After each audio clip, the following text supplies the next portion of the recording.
Hello everyone, I hope you all are doing great. I am Sonalika and welcome back to my channel Study with Sonalika. So today we are going to learn class 8 science chapter 7, that is conservation of plants and animals. Okay? सो इस chapter को हम लोगों ने पूरा अच्छा से पढ़ा है अभी तक और ये लास्ट पार्ट है इस चैप्टर का। इससे पहले मैंने 2 पार्ट बनाए हैं। अगर आपने नहीं देखे तो प्लीज़ जाइए, प्लेलिस्ट में आपको वीडियोस मिल जाएंगे, आप उसे देख लीजिए ताकि आप पूरा चैप्टर अच्छे से समझ जाओ। तो इसमें हम लोगों ने देखा था, क्या देखा था पूरे चैप्टर में? बायोस्फीयर रिजर्व के बारे में देखा, national park, wild life sanctuaries, ये सारे प्रोटेक्टेड एरिया है जो कि इसको प्रोटेक्शन देने के लिए बनाए गए हैं, प्लांट्स को, एनिमल्स को और डिफरेंट ऑर्गेनिज्म को। ठीक है, तो इसी चैप्टर में हम आगे पढ़ने वाले हैं what is tiger reserve. Okay, तो चलो टाइगर रिजर्व क्या होता है जानते हैं। एज चिल्ड्रन मूव अहेड, जैसे जैसे बच्चे जंगल में आगे बढ़ते जा रहे थे उन्हें एक बोर्ड दिखा जिस पर लिखा हुआ था सतपुरा टाइगर रिजर्व। ठीक है, बोर्ड पे क्या लिखा था? Satpura tiger reserve. तो माधव जी फिर बताते हैं बच्चों को कि project tiger was launched by government to protect the tiger in the country. हमारी जो सरकार है उसके द्वारा एक प्रोजेक्ट लॉन्च किया गया है जिसका नाम है प्रोजेक्ट टाइगर। ठीक है, प्रोजेक्ट लॉन्च हुआ क्यों? ताकि टाइगर का जो नंबर है वो धीरे धीरे घटता जा रहा है, आइदर शिकार के, हंटिंग के थ्रू और डिफरेंट रीज़न के कारण। तो उसे बचाने के लिए, टाइगर की पॉपुलेशन को मेंटेन करने के लिए प्रोजेक्ट टाइगर लॉन्च किया गया है गवर्नमेंट के द्वारा। The objective of this project was to ensure the survival and maintenance of tiger population in the country. वही है इसका ऑब्जेक्टिव, क्या है इसका पर्पस, क्या है इस प्रोजेक्ट का, कि उनका सर्वाइवल वो अच्छे से रह सके और उनका जो पॉपुलेशन है वो भी मेंटेन रह सके। ठीक है, अच्छी बात ये है कि जो हमारा सेंसस हुआ था 2018 में, जो जनगणना होता है, टाइगर का नंबर काउंट किया जाता है उसके अकॉर्डिंग, और 2019 में इसका रिपोर्ट आया है। तो हमारा जो अभी टाइगर का काउंट है वो है 2967। ठीक है, 2967 काउंट है टाइगर का। तो ये अच्छा है क्योंकि ये बढ़ रहा है, पिछले वाले सेंसस से अभी टाइगर का जो पॉपुलेशन है वो बढ़ रहा है, तो ये गुड न्यूज़ है ना। तो टाइगर भी वैसे जानवरों के अंदर आता है जो धीरे धीरे जंगलों से ख़त्म होते जा रहे हैं, विलुप्त होते जा रहे हैं। बट एक अच्छी बात है कहाँ पे? सतपुरा टाइगर रिजर्व में, कि वहाँ पे देखा गया है कि वहाँ पे जो टाइगर का पॉपुलेशन है वो इंक्रीज़ हो रहा है धीरे धीरे। तो ये एक अच्छी बात है। पहले टाइम में एक बार की बात है जब वहाँ पे, यानी कि सतपुरा टाइगर रिजर्व जो है, वहाँ बहुत सारे चीज़ और देखने को मिलते थे जो अभी नहीं रहे हैं, जैसे कि लायन, एलिफेंट, वाइल्ड बुफेलोज, है ना, एंड बारहसिंगा मतलब उसका 12 सींग होता है उसके सर पे, जो कि हमें फिगर में भी दिखाया हुआ है, दिखाती हूँ। ये सारे पहले थे बट अब नहीं रहे हैं वहाँ पे। ठीक है, ये देखो, ये डायग्राम दिख रहा है, किसका है? ये टाइगर का है। एंड दिस डायग्राम इज बारहसिंगा, क्योंकि इसके जो सींग होते हैं वो 12 होते हैं, इसलिए इसका नाम होता है बारहसिंगा। ठीक है, अब हम देखेंगे हमारे इंडेंजर्ड एनिमल्स क्या होते हैं। हिंदी में से बोलते हैं जिसका लाइफ संकट में हो, वैसे जंतु। ठीक है, तो वैसे एनिमल्स जिनका नंबर घटते जा रहा है ना, और हो सकता है कि वो उनका लाइफ बहुत संकट में पड़ जाए, खत्म भी हो जाए, एक टाइम ऐसा आएगा, उन्हें इंडेंजर्ड एनिमल्स कहा जाता है। तो बूझो इज रिमाइंडेड दैट, मतलब बूझो को याद दिलाया जाता है डायनासोर्स के बारे में, है ना। डायनासोर्स कभी थे ना अर्थ पे, पिक्चर देखा होगा आप लोगों ने डायनासोर्स का, तो वो कभी थे अर्थ पे, लेकिन अब क्या हो चुके हैं वो, which became extinct a long time ago, बहुत साल पहले वो खत्म हो चुके हैं अर्थ से। ठीक है, तो उसी तरीके से हो सकता है कि अभी जो चीज़ प्रेजेंट है, जैसे टाइगर वगैरह, जिसका नंबर, जिनका संख्या दिनों दिन घटता जा रहा है, अगर उन्हें उनके लिए कुछ ना किया जाए तो एक टाइम ऐसा आएगा जब वो भी पूरी तरीके से ख़त्म हो जाएंगे अर्थ से, जैसे डायनासोर्स खत्म हो चुके हैं उस तरीके से, है ना। इसलिए उन्हें प्रिजर्व करना, प्रोटेक्ट करना बहुत ज़रूरी है। और क्यों हो रहे हैं वो विलुप्त, क्यों होते जा रहे हैं बहुत सारे जानवर? क्योंकि जो उनका नेचुरल हैबिटेट है उन्हें हम डिस्टर्ब कर रहे हैं। किस तरीके से डिस्टर्ब कर रहे हैं? जंगलों की कटाई करके, वहाँ का एरिया में जाकर छेड़खानी करके, ह्यूमन एक्टिविटीज़, वहाँ पे जंगल साफ करके, और जो फैक्ट्रीज, घर बनाए जा रहे हैं, ये सब जो काम है, इनकी वजह से जो वहाँ पे जंगल कटेगा तो जंगल किसका घर होता है? जानवर का। वहाँ पे जो भी लोग रहते हैं, पक्षी, जानवर, उनका घर होता है। तो उनका घर ही नहीं रहेगा तो वो कहाँ जाएंगे? वो तो मर ही जाएंगे फिर। तो ऐसा करना बहुत ही गलत है, नहीं करना चाहिए।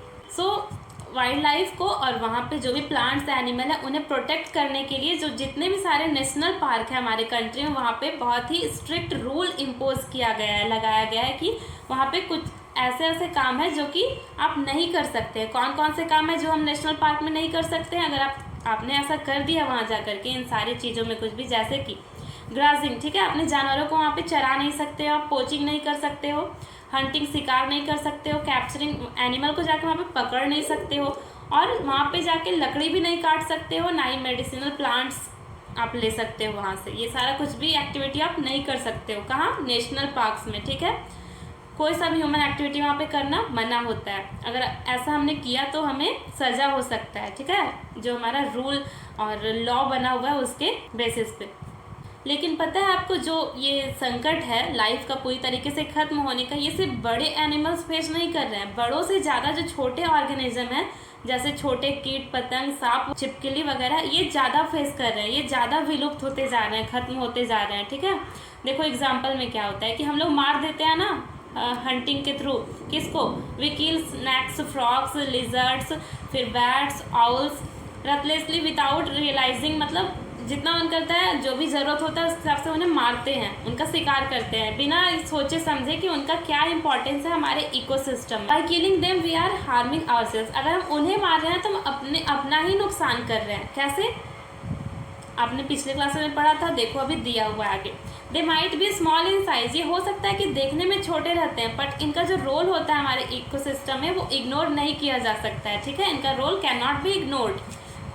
दे form part of food chain and food web about which you learn in class 7th। आपने क्लास 7th में क्या पढ़ा था? फूड चेन और फूड वेब के बारे में अच्छे से पढ़ा था ना, कि कैसे जो है छोटे से छोटे ऑर्गेनिज्म से लेके बड़ा ऑर्गेनिज्म सारा पार्ट होता है फूड चेन और फूड वेब का। याद है आपको फूड चेन फूड वेब? चलो थोड़ा सा मैं रिवाइज करवा देती हूँ। जैसे होता है घास वगैरह, घास को कौन खाते हैं? ग्रास हॉपर्स खाते हैं घास को। उन्हें कौन खाता है? उनसे बड़ा चीज़ रैट वगैरह खाता है उन्हें। फिर उसे कौन खाता है? स्नैक खाता है। स्नैक को कौन खाता है? ईगल खा जाता है। तो ये क्या था? ये फूड चेन था। फूड वेब का ही सिंप्लीफाइड रूप होता है फूड चेन। तो हर ऑर्गेनिज्म का अपना रोल है। अगर इनमें से एक भी हट जाए तो उसके पहले वाला जो उसका काम है वो कौन करेगा? वो तो कोई करेगा नहीं। इसलिए चाहे वो छोटा हो या बड़ा हो, हर का अपना एक स्पेशल रोल है जो उसे करना होता है। वो बहुत इम्पॉर्टेंट है इकोसिस्टम के लिए, हमारे पारितंत्र को बनाए रखने के लिए, है ना।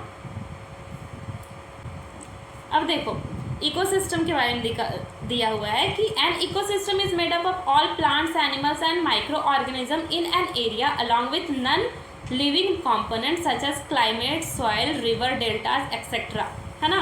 तो इकोसिस्टम जो है सो सब कुछ से मिल करके बना हुआ है। इकोसिस्टम के अंदर क्या क्या आता है? ऑल ऑर्गेनिज्म, ठीक है, चाहे वो प्लांट्स हो, एनिमल्स हो, माइक्रोब्स हो।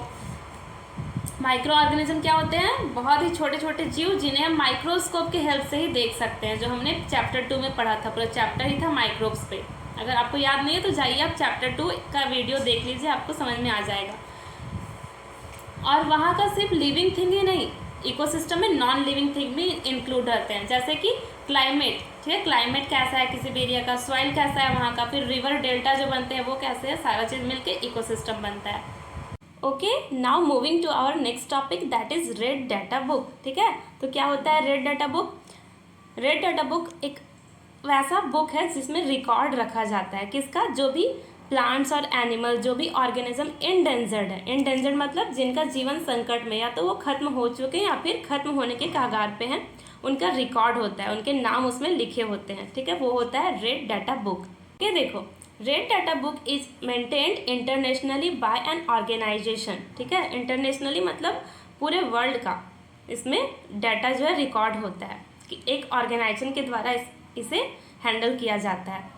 इंडिया ऑल्सो मेंटेन, और इंडिया भी अपना अलग मेंटेन करता है red data book for plants and animals found in India. जो भी प्लांट्स और एनिमल्स इंडिया में पाए जाते हैं उनके लिए इंडिया में अपना रेड डाटा बुक है। Okay, now moving to our next topic that is migration. Okay, so migration का मतलब होता है हिंदी में प्रवास, ठीक है। जब कोई सा पक्षी या जानवर अपने नेटिव प्लेस, जहाँ वो हमेशा से रहता है, उसे छोड़ कर ये कहीं और जाता है कुछ समय के लिए, फिर वापस से वो अपनी जगह पे आ जाता है, तो ये माइग्रेशन कहलाता है, ठीक है। तो यहाँ पे पहली वो जो घूम रहे हैं वहाँ पंचमढ़ी बायोस्फीयर रिजर्व के अंदर, तो जैसे जैसे अंदर जाते हैं उन्हें कुछ टाइम के लिए वो थक जाते हैं, तो बैठ जाते हैं, आराम करते हैं। और वहाँ पे एक नदी था, ठीक है, जहाँ पे वो आराम कर रहे होते हैं, वहाँ एक नदी था, तो वो देखते हैं कि भाई बहुत सारे बर्ड्स वगैरह आकर के उड़ रहे हैं। तो बर्ड्स जो थे उनके बारे में पहले को जानना होता है, तो उनके प्रोफेसर बताते हैं कि ये जो बर्ड्स है माइग्रेटरी बर्ड है जो कि कुछ समय के लिए यहाँ पे आए हुए हैं। देखो, migratory birds fly to far away area every year during a particular time because of climate change. और वो बस कुछ समय के लिए आते हैं, जैसे 1 मंथ के लिए, 2 मंथ के लिए, इस तरीके से क्यों जाते हैं? क्योंकि वो जहाँ रह रहे होते हैं हमेशा से, वहाँ का मौसम हो सकता है कि क्लाइमेट चेंज हो जाता है, मतलब बहुत अधिक ठंड पड़ने के कारण अपना जगह को कुछ टाइम के लिए छोड़ कर कहीं और चले जाते हैं, ब्रीड करते हैं, वहाँ पे जाके अंडे देते हैं, और फिर जब मौसम ठीक हो जाता है तो वापस से अपने नेटिव प्लेस में चले जाते हैं। ठीक है, वो अंडे देने के लिए जाते हैं वहाँ पर। इसका एग्जाम्पल है साइबेरियन क्रेन। ठीक है, साइबेरियन क्रेन क्यों? क्योंकि वो साइबेरिया से उड़ करके दूसरी जगहों पर जाते हैं, इंडिया से होते हुए वो यूरोप में जाते हैं। Birds who cover long distance to reach another land are known as migratory bird. वही है कि बर्ड्स वैसे बर्ड जो कि लंबा डिस्टेंस, बहुत दूर तक ये उड़ते हैं, बहुत ज़्यादा किलोमीटर का डिस्टेंस कवर करते हैं ये उड़ करके, फ्लाई करके। ठीक है, तो इन्हें ही माइग्रेटरी बर्ड्स कहा जाता है। हमने पढ़ा था क्लास 7 में माइग्रेटरी बर्ड्स के बारे में। Okay, now moving to our next topic that is recycling of paper. Paper जो हम यूज़ करते हैं, लिखते हैं, पढ़ते हैं, जिसमें उसका रिसाइकलिंग भी हो सकता है। प्रोफेसर अहमद बच्चों का अटेंशन पेपर के साइड करते हैं, ध्यान उनका उधर ले जाते हैं और उन्हें बताते हैं कि he tells them that 17 ton, ठीक है, 17 फुल टन ट्रीज लगता है सिर्फ 1 टन पेपर मैन्युफैक्चर करने में, बनाने में। ठीक है, तो समझ लो कि कितने ज़्यादा ट्री के खपत होते हैं पेपर को बनने में। ठीक है, तो हम लोगों को क्या करना चाहिए? पेपर का यूज़ तो हम सब करते हैं, तो हम क्या कर सकते हैं कि हम पेपर का कम यूज़ कर सकते हैं, पेपर को बचा सकते हैं। एक पेपर को 5 to 7 टाइम रिसाइकल किया जा सकता है।